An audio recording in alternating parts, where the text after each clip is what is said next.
Salam sejahtera Malaysia, denyut nadi suara rakyat bergema di channel ini. Jangan lupa tekan butang subscribe, like dan share. Malaysia kita punya, cintai Malaysiaku, kita jaga kita.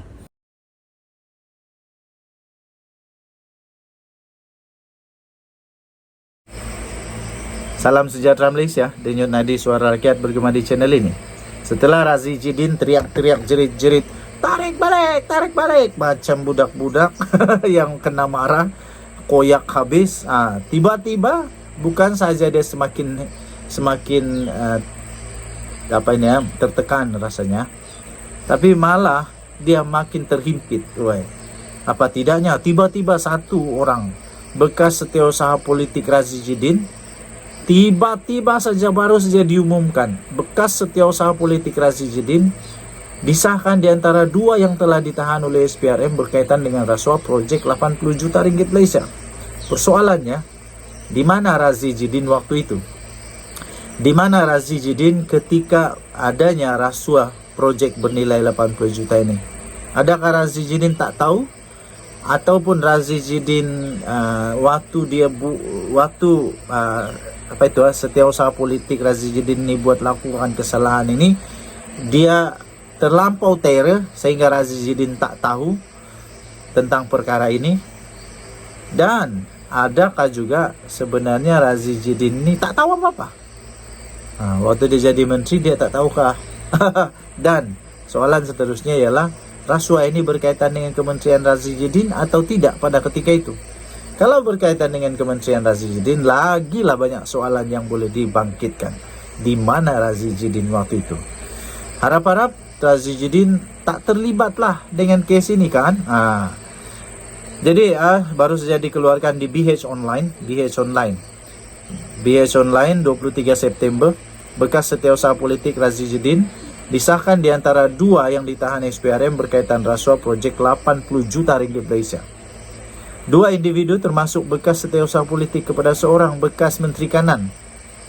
Bekas Menteri Kanan ditahan oleh SPRM kerana disyaki telah meminta dan menerima rasuah bagi satu projek yang bernilai 80 juta membabitkan sebuah kementerian.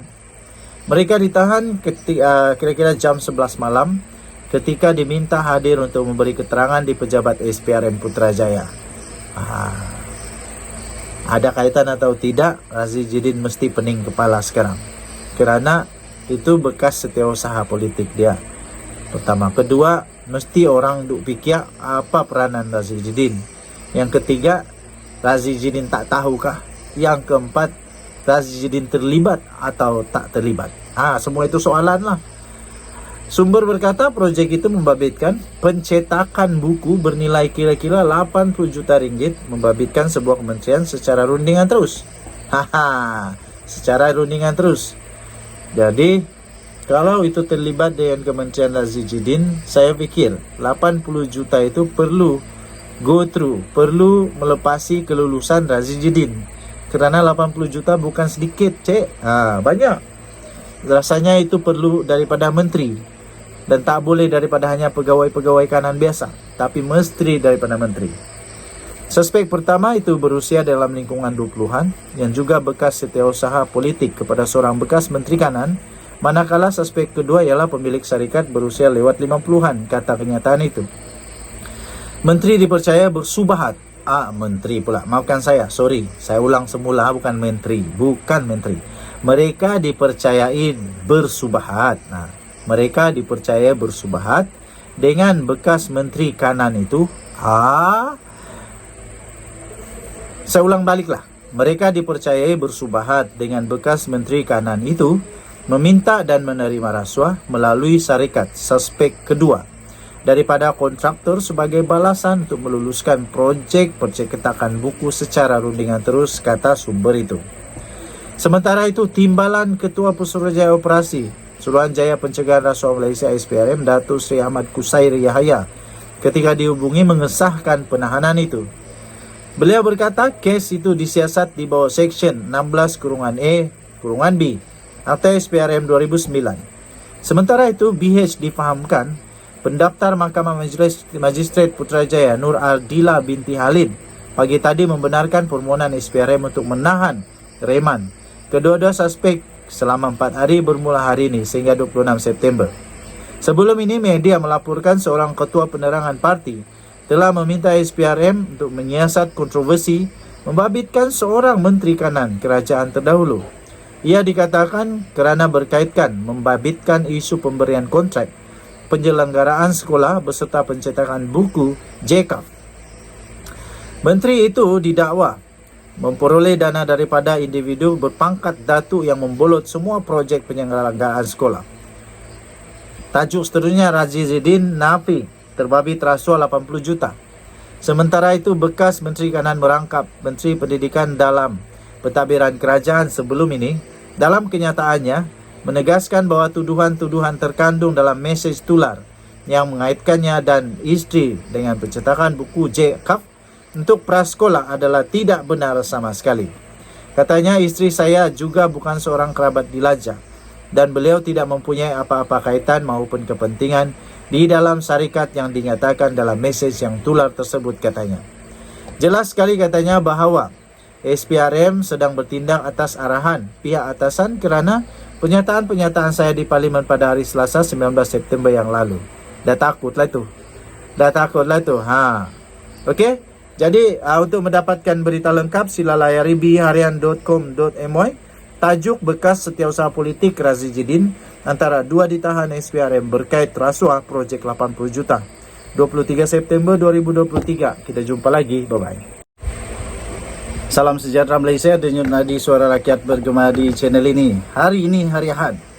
Sebelum saya mulakan, saya nak tanya Sanusi dulu. Pengharaman Tok Guru Hadi Awang di beberapa buah negara di Arab sudah ditarik balik ke?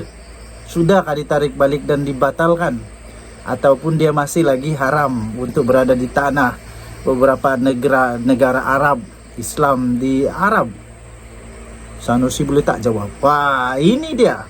Sanusi perleke Perdana Menteri Datuk Seri Anwar Ibrahim tanpa dia sedar bahawa bos dia itu jauh lebih teruk. Jauh lebih dalam keadaan yang sukar, dalam keadaan yang sedih, dalam keadaan yang amat menyedihkan dan seram jugalah bila ketua di dalam parti yang selalu mendakwa mereka ini memperjuangkan hak Islam.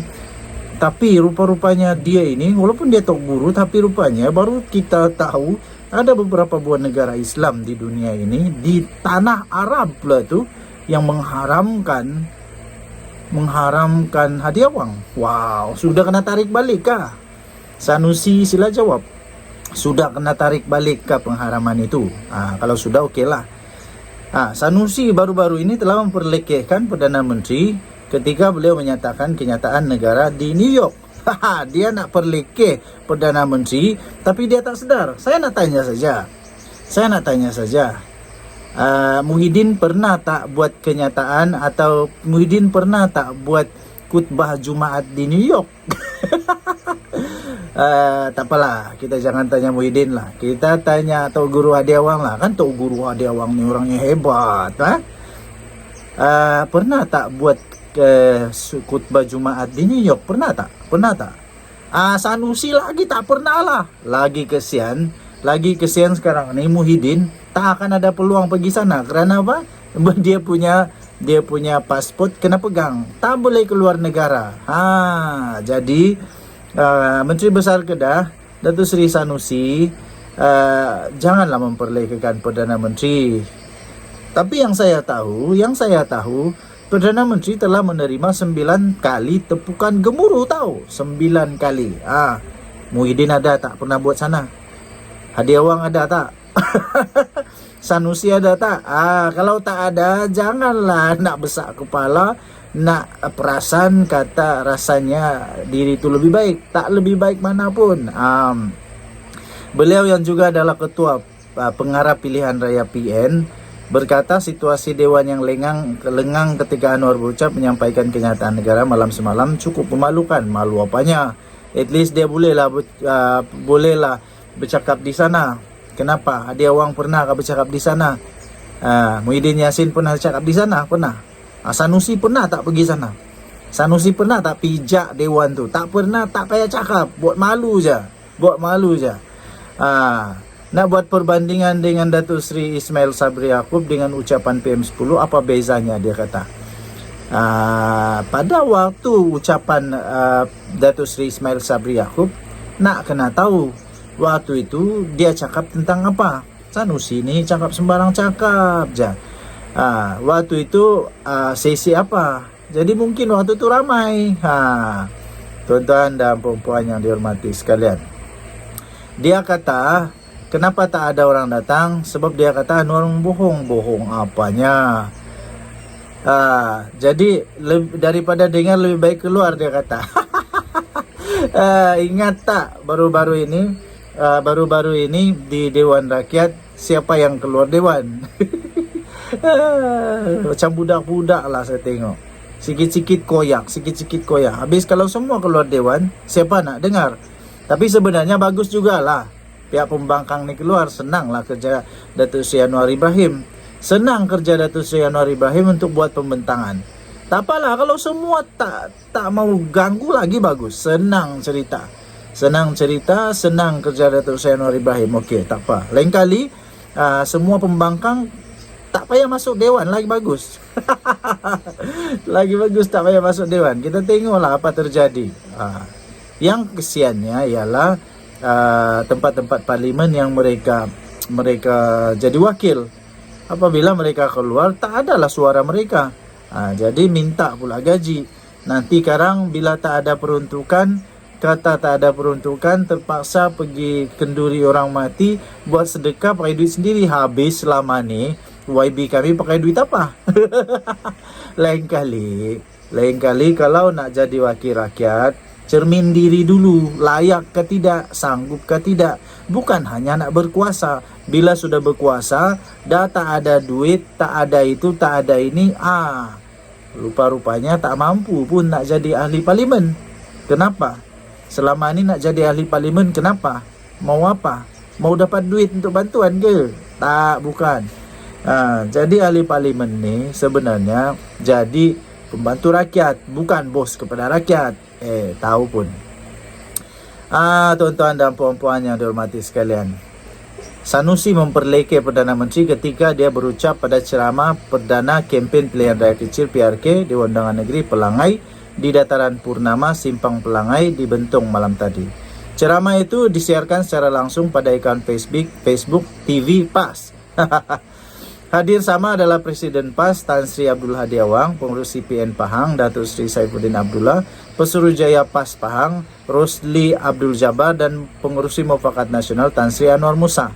Wow, semua bos-bos dengar apa yang dia cakap. Jadi semua bos-bos Perikatan Nasional patut faham apa yang maksud oleh Sanusi ini, dan patut mereka pun rasa malu-malu kucing juga lah. Malu-malu kucing juga kerana Hadi Awang sampai sekarang tak tahu apa dia punya situasi.